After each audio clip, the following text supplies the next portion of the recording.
anak kamu ni? Apa lagi nanti? Ada lah tiga minggu hari. Kau main mana-mana lagi? Rumah. Assalamualaikum. Waalaikumsalam.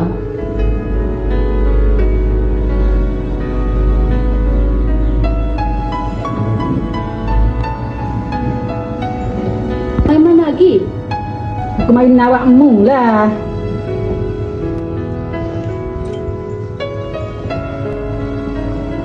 Tok lama pun tak asal kau ke?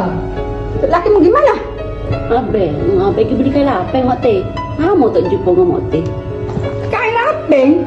Dah melon yang pakai lagi ke kain lapeng?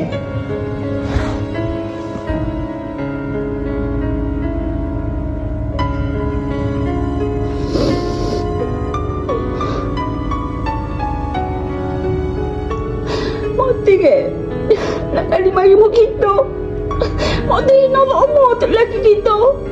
Kenapa Mati tak berhati ke tak lelaki kita? Kita bersyukur Mati boleh dia. Bersyukur? Bersyukur tak jaya aku ni. Tengok anak-anak aku. Jaya belakang. Kak kita ni belajar bersyukur tak? Mu jangan campur urusan aku. Mau ke luar? Memang aku orang luar. Mu tak sia kau ke dia. Mu marah ke sayang aku. Mokte, kalau setakat Mokte nak mari. Nak ina saya. Nak ina tu lagi saya. Mari tak mayo lah mari. Terima kasih lah banyak tak mayo lah mari. Apa? Ni aku nak mari saya apa ni? Aku tak lapar apa yang mu. Biarkan si tak kunjung tiba. Aku mari tak Mokte betul mari yo. Hakikatnya Balik abang. Balik. Balik apa? Aku nak boleh buat aku dah. Aku amat sudah boleh. Tak balik sama orang tu. lemah pada rayuan manja, terlena dibuai mesra. Ni boleh maya asyik ni dia boleh. Pada cinta yang Boleh maya. Kenapa ni?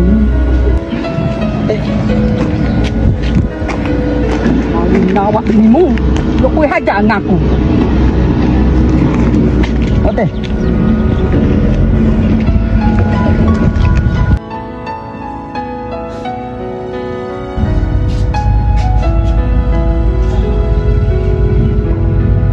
Assalamualaikum. Salam.